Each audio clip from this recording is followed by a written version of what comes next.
Yes, my family. Welcome back, guys. I'm hoping you're doing well, wherever you are. And of course, if you have not subscribed, just know that you are missing a lot. You are missing a lot. That's the reality. Just take a second of your time, subscribe there, so that we be together in this discussion, so that we move in line, we move with the same pace. Now, um, Tanzania is now crying. What am I saying so?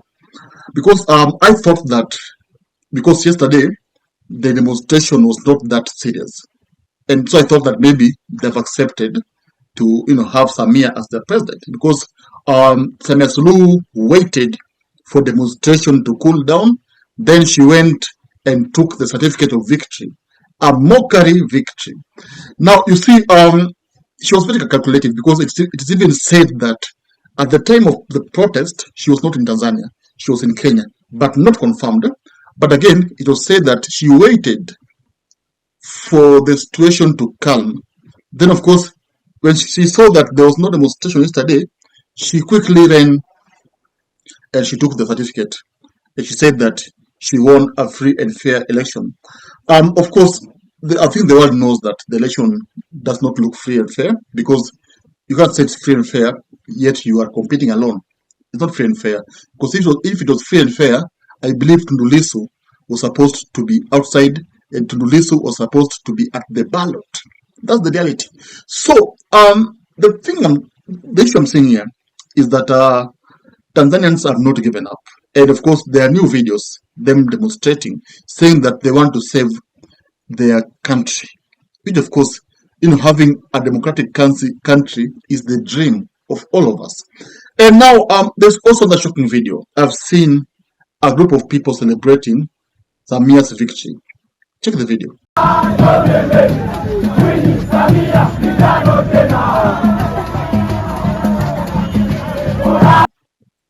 You see, you see them celebrate, and of course, you see, I don't want to say that these were people who are planned, because the politicians or leaders can easily pay people to demonstrate. But I don't have proof that these people are paid. But what I know is that the whole of Tanzania does not want Samia Suluhu to take over again without a free and fair election, and that's why they've been demonstrating. That's why the world, America, is now intervening in this matter. Even New Zealand, we have seen Clark, saying that the election was just shambolic and Tanzania should call for a free and fair election. Even the president of America is saying that Tanzania should be liberated and the president should stop joking and she should ensure that the election is free and fair. And of course, he should not be jailing the opposition, because jailing the opposition, to me, I see it as backwardness, because I don't see why you should jail Tundu Lissu, all because you're afraid that he's going to defeat you. Why should you jail Heche?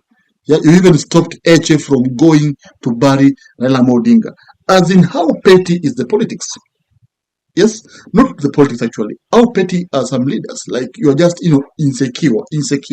Now, the reason why I'm doing this podcast now is that, you see, I even have to sit properly, because what I'm going to tell you now will shock you. And of course, before we even proceed, take your time, subscribe, so that we always meet here. We keep the same pace whenever we have these contents pertaining what's happening, because you have to know what's happening. And this is the only place, not the only place, of course. There's also other places, but this is one of the places that you will be getting good contents pertaining what's happening now. So, bodies. I've seen images and videos, but unfortunately, I can't share them here, because if I share them here, some of my viewers, some don't like to see dead bodies. I also don't like to see dead bodies. Maybe I don't like, because it's somehow it's painful to see someone killed in a protest. Someone who's just going to demand for democracy, then is shot dead. Bodies have turned out, and so many bodies. In fact, the opposition, Chadema, is saying that the government of Tanzania has killed 700 people. My friends, do you know what 700 people is? Do you know what 700? Do you know 700 people? Like, you see, when you arrange, you pile up 700 bodies. My friend, that's not a joke. It is serious. These are people with families. So imagine how many families have been affected. These are fathers, mothers. Yeah, they have left their kids orphans. You see, some people can't get the gravity of this matter. This is a serious matter. To me, I see it as a serious matter because you see people are dying. Then the president is adamant that she won the elections. And she's saying that she's good. Actually, there's a speech she did yesterday saying that she would she would deal with protesters. Just imagine how to say that. Yet you are the one who's in the wrong. You should be apologizing. You should be calling for peace. You should be calling for truth. But you saying that, oh, you are not the president. You guys have to respect my government. I will deal with you guys. Just stop. Stop what you're doing. Of course, demonstrating, not everyone likes even the people are demonstrating. Not that they like demonstrating. They were just pushed against the wall. And they said this is the only way. Okay? Because Tanzania has been a peaceful country. In fact, if you talk about demonstration, we talk about Kenya and other countries. Kenya, here we demonstrate because we don't like, we don't like things that don't go well with us. But in Tanzania, there are calm people. When you see a calm person has taken his or her time to demonstrate fiercely, know that the pain that person has felt is just top notch. So, you see, I'm saying that now we are seeing ICC chipping in because I saw a message on Twitter, about ICC, planning to, follow up this case and planning to call, SAMIA'S law. You see, in South Sudan, Bashir, the same thing happened in Sudan, and of course, Bashir was the president. What happened to him? He was actually, there's an arrest warrant hanging on his head.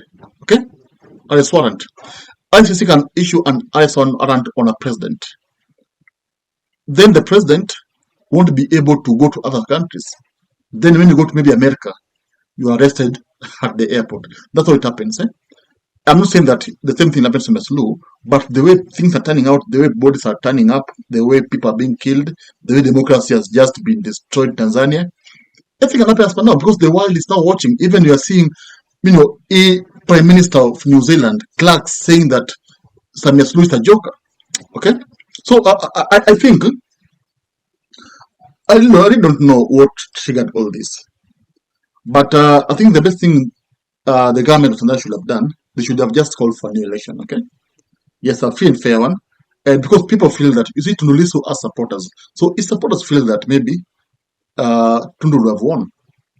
And also Samia supporters, not that Diana, she has supporters, maybe who maybe voted for her. Of course, there are some people who gave her the votes. So I think they should call for a fresh election. Yes, to stop all this hunger, to also make SAMIA'S law seem legible, so that at least people can respect her if she wins the next elections. That's how it's happening there. So tell me, do you really believe that Tanzania will have another election? Because at the moment, what is now waiting is swearing in. Do you think so? I'm gone. If you love politics, then Dr. Politica is your cup of tea. The place for minds that think. If you are watching this from anywhere else, search the name, hit subscribe, and stay sharp with us.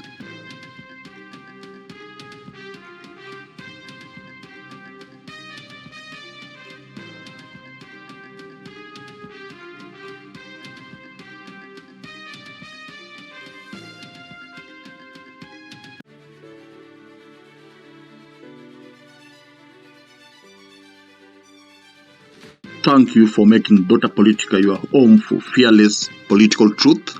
Every view, every like, every share fuels the fire behind the hours of research, filming, and editing we pour into each episode. By showing up consistently, you don't just support a channel, you empower a voice. In a world ruled by headlines, spin, and power games, you remind us that real people still care about real facts. We are here to inform, inspire, and ignite critical thinking, not just for today, but for generations to come. You are not just a viewer. You are the reason this platform exists.